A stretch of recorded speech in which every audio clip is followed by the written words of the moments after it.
Hello friends, welcome to மாங்கனி சமையல். இன்றைக்கி நம்ம மாங்கனி சமையலில் ரொம்ப சுவையான ஜவ்வரிசி சேமியா பால் பாயாசமும் அது கூடவே நல்ல மொறுன்னு கிறிஸ்பியான மெதுவடையும் எப்படி பண்ணுறதுன்னு தாங்க பார்க்க போகிறோம். ஸோ மெதுவடை கொஞ்சம் கூட எண்ணெய் குடிக்காமல் உள்ள நல்லா புசுன்னு சாஃப்டாக மேலே மொறுப்பாக வர்றதுக்கு சின்ன டிப்ஸ் அண்ட் ட்ரிக்ஸ் எல்லாம் இந்த வீடியோவில் ஷேர் பண்ணியிருக்கேன். வீடியோவில் சொல்லியிருக்கிற இதே அளவுகளில் இதே மெத்தடில் நீங்கள் ட்ரை பண்ணி பாருங்கள். மெதுவடை அவ்வளோ சாஃப்டாக ரொம்பவே டேஸ்டியாக வரும். சரி வாங்க, இப்போ இந்த மெதுவடையும் ஜவ்வரிசி பால் பாயாசமும் எப்படி பண்ணுறதுன்னு பார்க்கலாம்.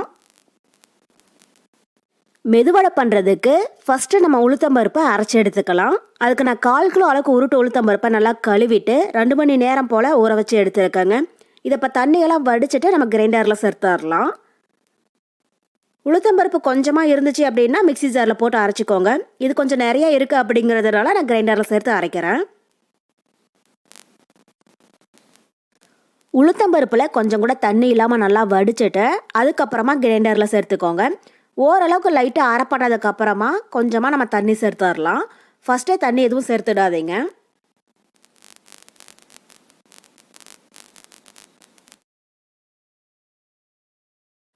பாருங்கள், இப்போ உளுத்தம்பருப்பு கொஞ்சம் ஒன்றும் பாதியும் அரைப்பட்டுருச்சு. இப்போ இந்த ஸ்டேஜில் கொஞ்சமாக தண்ணி தெளித்து அரைச்சிக்கோங்க. தண்ணி மொத்தமாக ஊற்றிடக்கூடாது. இது மாதிரி கொஞ்சமாக தெளித்து விட்டீங்க அப்படின்னாலே போதும். தண்ணி சேர்க்காமல் அரைச்சிங்க அப்படின்னா மாவு உபரியாகாமல் இறுக்கமாக இருக்கும். அப்புறம் வடையும் நமக்கு நல்லா புசுன்னு சாஃப்டாக வராது. இது மாதிரி கொஞ்சமாக தண்ணி தெளித்து அரைச்சிங்க அப்படின்னா தான் மாவு நல்லா உபரியாக புசுன்னு வரும். பாருங்கள், இப்போ உளுத்தம்பருப்பு நல்லா நைஸாக அரைப்பட்டுருச்சு. இப்போ மாவோடைய பாதம் செக் பண்ணுறதுக்கு கொஞ்சமாக கிண்ணத்தில் தண்ணி எடுத்து வச்சுருக்கேன். அதில் கொஞ்சம் மாவை உள்ளே போட்டு பார்த்தீங்க அப்படின்னா மாவு பிரிஞ்சு போகாமல் இது மாதிரி பந்து மாதிரி மேலே நல்லா மிதந்து வரணும். பாருங்கள், இப்போ மாவு நமக்கு கரெக்டான பதத்தில் வந்திருக்கு. தண்ணி அதிகம் சேர்த்துடக்கூடாது. கொஞ்சமாக தெளித்து அரைச்சிங்க அப்படின்னாலே போதும். கரெக்டாக இந்த பதத்தில் இருக்கணும். இதை இப்போ வெளியில் எடுத்துடலாம். இப்போ மெதுவடைக்கு மாவு அரைச்சி எடுத்தாச்சு. இப்போ இது கூட பொடியாக கட் பண்ணின ஒரு பெரிய வெங்காயம் சேர்த்துடலாம். ஸோ நான் பெரிய சைஸில் ஒரு பெரிய வெங்காயம் சேர்க்குறேங்க. சின்னதாக இருந்துச்சு அப்படின்னா 2 அளவுக்கு சேர்த்துக்கோங்க. கூடவே காரத்துக்கு பொடியாக கட் பண்ணின 3 பச்சை மிளகாய். நான் 3 பச்சை மிளகாய் அளவுக்கு சேர்த்துருக்கேன். நீங்கள் உங்கள் காரத்துக்கு தகுந்த மாதிரி கூட்டி குறைச்சி ஆட் பண்ணிக்கோங்க. அப்புறம் ஒரு 1/2 இன்ச் அளவுக்கு இஞ்சியை தோலெல்லாம் சீவிட்டு நல்லா சின்னதாக கட் பண்ணி வச்சுருக்கேன். அது கூடவே பொடியாக கட் பண்ணின கொஞ்சம் கருவேப்பிலை, பொடியாக கட் பண்ணின கொஞ்சம் மல்லி இலை, 1/2 டீஸ்பூன் அளவுக்கு மிளகு. மெதுவடைக்கு நல்ல ஒரு மொறுமொறுப்பு தன்மை கிடைக்கிறதுக்கு 1 டேபிள் ஸ்பூன் அளவுக்கு அரிசி மாவு. நான் இடியாப்ப மாவு பயன்படுத்துகிறேன். இடியாப்ப மாவுக்கு பதில் பச்சரிசி மாவு இருந்தாலும் சேர்த்துக்கோங்க. அதிகமாக சேர்க்க வேண்டாம். கரெக்டாக 1 டேபிள் ஸ்பூன் அளவுக்கு சேர்த்திங்க அப்படின்னாலே போதும். மெதுவடைக்கு மேலே நல்லா மொறு ஒரு கிறிஸ்பினஸ் கிடைக்கும். அதுக்காக தான். கடைசியாக இந்த மாவுக்கு தேவையான அளவு உப்பும் சேர்த்துட்டு இப்போ இந்த டைம் நல்லா கலந்து விட்டுறலாம். ஸோ வெங்காயம், கருவேப்பிலை, மல்லி இதெல்லாம் சேர்த்ததுக்கப்புறம் மாவை அதிக நேரம் கலந்து விட்டுட்டே இருக்காதீங்க. வெங்காயம் தண்ணி விட்டு மாவு லைட்டாக நீர்த்து போன மாதிரி ஆகிடும். ஜஸ்ட் இது மாதிரி லைட்டாக எல்லா பொருளுமே ஒன்றா சேர்ந்து வர அளவுக்கு கலந்து விட்டிங்கனாலே போதும். பாருங்கள், இப்போ மாவை நல்லா கலந்தாச்சு. இப்போ அடுத்தது இதை சின்ன வடையாக தட்டி நம்ம எண்ணெயில் போட்டு பொரிச்சு எடுத்துடலாம். இப்போ கையில் கொஞ்சமாக தண்ணி நனைச்சிட்டு உங்களுக்கு எந்த சைஸில் வடை வேணுமோ அதுக்கு தகுந்த அளவுக்கு மாவை எடுத்து உருட்டி லைட்டாக தட்டிட்டு சென்டரில் ஹோல்ஸ் போட்டு எண்ணெயில் சேர்த்துடுங்க. பாருங்கள், இது மாதிரி ரொம்பவே மெலிசாக தட்டிடக்கூடாது. இது மாதிரி கொஞ்சம் மொத்தமாக இருக்கிற மாதிரி பார்த்துக்கோங்க. நீங்கள் ஒரு வேளை பிகினர்ஸாக இருந்தீங்க, இது மாதிரி கையில் தட்ட வரல அப்படின்னா வாழையில இல்லைன்னா பால் கவரில் தட்டிட்டு அதுக்கப்புறமா எண்ணெயில் சேர்த்துடுங்க. இப்போ கடாயில் எண்ணெய் நல்லா சூடாயிட்ருக்கு. எண்ணெய் சூடானதும் ஸ்டவ் மீடியம் ஹீட்டில் வச்சுட்டு நம்ம ரெடி பண்ணி வச்சுருக்கிற மாவை சின்ன வடையாக தட்டி உள்ளே சேர்த்துடலாம். ஸோ எண்ணெய் பார்த்தீங்க அப்படின்னா ரொம்பவே சூடாக இருக்கக்கூடாது. மீடியம் ஹீட்டாக இருக்கிற மாதிரி பார்த்துக்கோங்க. ரொம்பவே சூடாக இருந்துச்சுன்னா வடை உள்ளே சேர்த்ததும் அது சீக்கிரமாக கலர் மாறிடும். உள்ளே மாவு சரி வர வெந்திருக்காது. மீடியம் ஹீட்லேயே வச்சு வேக விட்டீங்க அப்படின்னா தான் உள்ளேயுமே நல்லா வெந்து வரும்.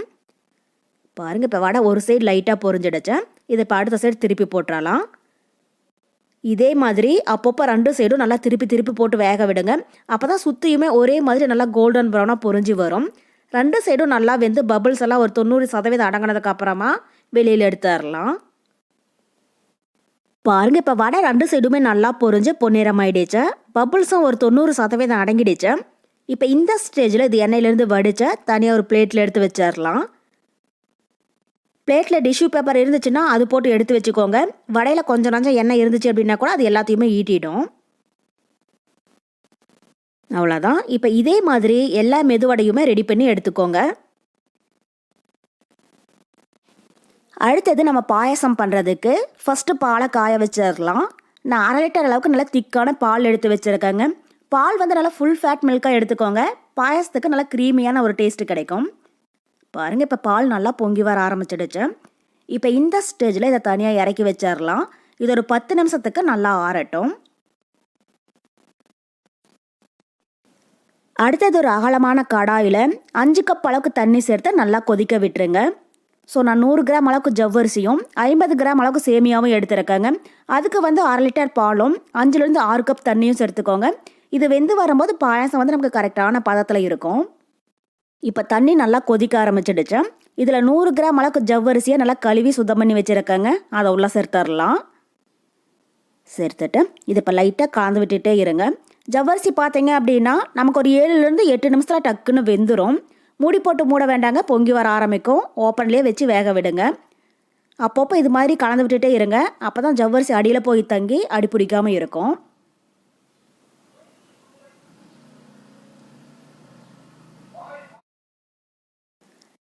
பாருங்கள், இப்போ ஒரு 8 நிமிஷத்துக்கு அப்புறமா ஜவ்வரிசி நல்லா சாஃப்டாக வெந்து வந்துடுச்சு. உங்களுக்கு பார்க்குற போதே தெரியும், ஜவ்வரிசி நல்லா டபுள் மடங்காக கண்ணாடி மாதிரி மினுமினுன்னு இருக்கும். அதே மாதிரி கையில் எடுத்து நசுக்கி பார்த்தீங்க அப்படின்னாலும் நல்லா சாஃப்டாக இருக்கணும். இப்போ இதில் ஒரு 50 கிராம் அளவுக்கு சேமியாவை நல்லா கழுவிட்டு உள்ள சேர்த்துடலாம். சேமியா பார்த்தீங்க அப்படின்னா நமக்கு டக்குன்னு வெந்துடும். ஜவ்வரிசி இது மாதிரி நல்லா வெந்ததுக்கப்புறமா சேமியா சேர்த்திங்கனாலே போதும். இப்போ சேமியாவை உள்ள சேர்த்துட்டு ஒரு டைம் இதில் நல்லா கலந்து விட்டுருங்க. சேமியா ஓரளவுக்கு நல்லா வெந்ததுக்கப்புறமா நம்ம தேவையான அளவு சர்க்கரை சேர்த்துடலாம்.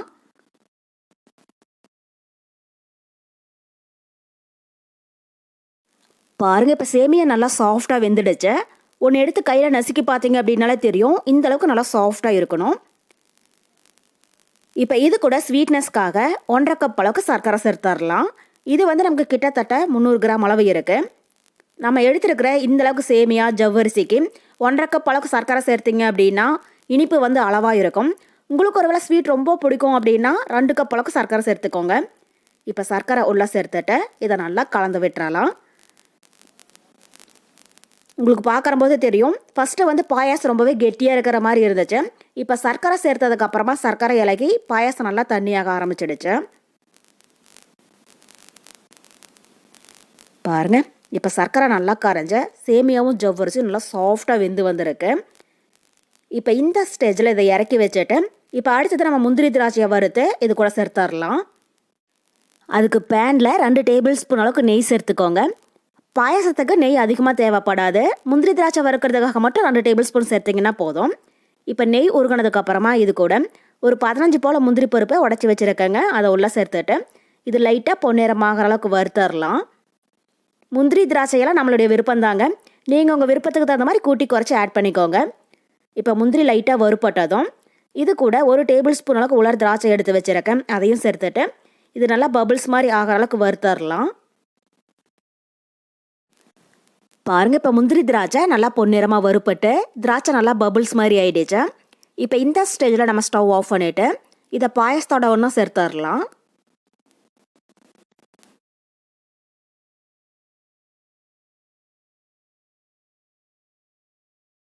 இப்போ பாயாசமும் பார்த்தீங்கன்னா ஓரளவுக்கு லைட்டாக ஆறிடுச்சு. இப்போ இது கூட நம்ம ஃபஸ்ட்டே காய்ச்சி ஆற வச்ச பாலை உள்ள சேர்த்துடலாம். சேர்த்துட்டு கூடவே நம்ம வறுத்து வச்சிருக்கிற முந்திரி திராட்சை, கடைசியாக வாசனைக்காக ஒரு 5 ஏலக்காய் தட்டி வச்சிருக்கேன், அதையும் சேர்த்துட்டு இது இப்போ நல்லா கலந்து விட்டுறலாம். ஸோ இந்த ஜவ்வரிசி சேமியா பாயசத்துக்கு மட்டும் பால் நல்லா ஆறுனதுக்கு அப்புறமா தாங்க கடைசியாக சேர்க்கணும். ஃபஸ்ட்டே சூடாக சேர்த்துட்டோம் அப்படின்னா அது லைட்டாக திரிஞ்சு போன மாதிரி ஆகிடும். அவ்வளோதான், இப்போ நம்ம பாயசம் ரெடி ஆகிடுச்சு. பாயசத்தோடைய திக்னஸ் பார்த்தீங்க அப்படின்னா இந்த அளவுக்கு கொஞ்சம் தண்ணியாக இருக்கிற மாதிரியே வச்சுக்கோங்க. இது ஆறுனதுக்கு அப்புறமா நமக்கு இன்னும் நல்லா கெட்டிப்பட ஆரம்பிக்கும்.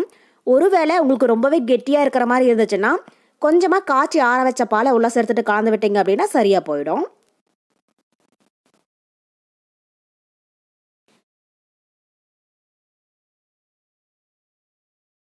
அவ்வளோதான். இப்போ நம்ம ஜவ்வரிசி சேமியா பால் பாயாசமும் அது கூடவே நல்லா மொறு மொறுன்னு கிறிஸ்பியான மெதுவடையும் ரொம்ப ரொம்ப சூப்பராக தயாராகிடுச்சா.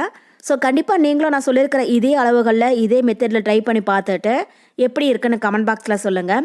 என்னோட இந்த ரெசிபி வீடியோ உங்களுக்கு பிடிச்சிருந்தா லைக் பண்ணுங்கள், உங்கள் ஃப்ரெண்ட்ஸுங்க கூட நிறைய ஷேர் பண்ணுங்கள். மறக்காமல் மாங்கனி சமையலுக்கு சப்ஸ்கிரைப் பண்ணுங்கள். நன்றி.